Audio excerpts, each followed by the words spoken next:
অন্নপূর্ণা ভাণ্ডার ক্রমেই গলার কাঁটা হয়ে উঠছে সাধারণ বিজেপি কর্মীদের। বিধানসভা নির্বাচনের আগে ফলাও করে ৩,০০০ টাকা অন্নপূর্ণা ভাণ্ডার হিসাবে মহিলাদের অ্যাকাউন্টে দেওয়া হবে বলে নিজেদের নির্বাচনী সংকল্পপত্রে ঘোষণা করেছিল বিজেপি।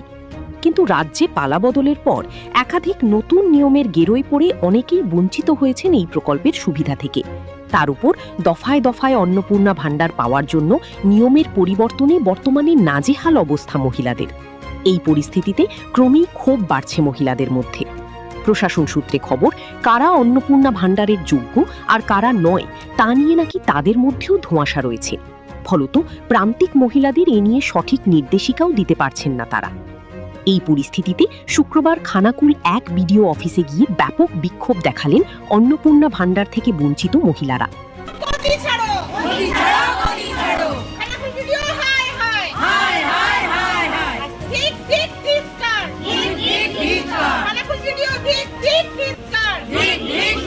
সবথেকে উল্লেখযোগ্য বিষয়, এই বিক্ষোভের নেতৃত্বে ছিলেন বিজেপির মহিলা মোর্চার নেতৃত্বরাই। বিজেপি পরিচালিত রাজ্য প্রশাসনের বিরুদ্ধেই বিজেপি মহিলা মোর্চার নেত্রীদের এই প্রবল ক্ষোভের বহিঃপ্রকাশ কি তাহলে নিজেদের সরকারের প্রতি আস্থাহীনতাকে প্রকাশ্যে আনলো এদিন? এই প্রশ্ন উঠছে খানাকুলের রাজনৈতিক মহলে। যদিও এদিনের বিক্ষোভের নেতৃত্বে থাকা বিজেপি মহিলা মোর্চার নেত্রী পিয়ালি জানার দাবি, খানাকুল ১ বিডিও এলাকার মহিলাদের সহযোগিতা করছেন না, উপরন্তু দুর্ব্যবহার করছেন। আজকে ওনার কাছে আমরা যে দাবিগুলো নিয়ে এসেছিলাম, এর মানুষ সঠিকভাবে অন্নপূর্ণা যোজনাগুলো পাচ্ছে না, ওনারা এখান থেকে অ্যাপ্রুভ করছে না। খানাকুলের রাস্তাঘাট সঠিকভাবে উনি নির্মাণ করছেন না।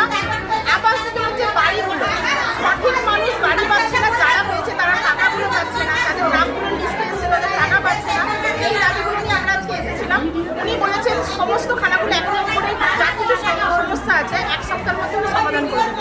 যদি উনি ১ সপ্তাহের মধ্যে সমাধান না করতে পারেন, আমরা ওনাকে বলেছি যে আমরা এর থেকে বড় বৃহত্তর আন্দোলন করবো এবং এখানে আমরা ধর্নায় বসবো। আপনাদেরই তো সরকার চলছে, তাহলে আপনারা দেখুন, সরকার বিজেপি সরকার তো ২ মাস এসেছে, কিন্তু বিজেপি সরকার ২ মাস আসলেও এটা তো তৃণমূলী ব্লক, এখনো ভোটটা এখনো তৃণমূলের আছে। উনি সেই কালচারেই ব্লক থেকে চালানোর চেষ্টা করছেন। বিজেপি নেত্রীর মন্তব্যে থেকেই প্রশ্ন উঠছে, খানাকুলের বিজেপি বিধায়ক সুশান্ত ঘোষ যে বিডিওকে পাশে বসিয়ে এলাকার উন্নয়নের একাধিক পরিকল্পনা করে ফলাও করে প্রচার চালাচ্ছেন, সেই বিডিওই নাকি অন্যান্য বিজেপি কর্মী ও সাধারণ মানুষের সাথে দুর্ব্যবহার করছেন। এটা কিভাবে সম্ভব? আর যদি বিডিও মহিলাদের সাথে ঠিকমতো ব্যবহার নাও করে থাকেন, তাহলে বিজেপি নেত্রীরা কেন খানাকুল বিধায়কের দ্বারস্থ না হয়ে একেবারে পথে নেমে আন্দোলন শুরু করলেন বিডিওর বিরুদ্ধে? বিডিও দুর্ব্যবহার করলে মহকুমা শাসক, জেলা শাসকের দ্বারস্থও হতে পারতেন বিজেপি নেত্রীরা। তা না করে নিজেদের প্রশাসনের বিরুদ্ধেই কেন পথে নামতে হলো তাদের? এই প্রশ্নই উত্তর দিচ্ছে বিজেপি সরকারের উপর বিজেপি নেত্রীদের অনাস্থা। বিভিন্ন ধরনের খবরের জন্য লাইক ও সাবস্ক্রাইব করুন বাংলার কথা।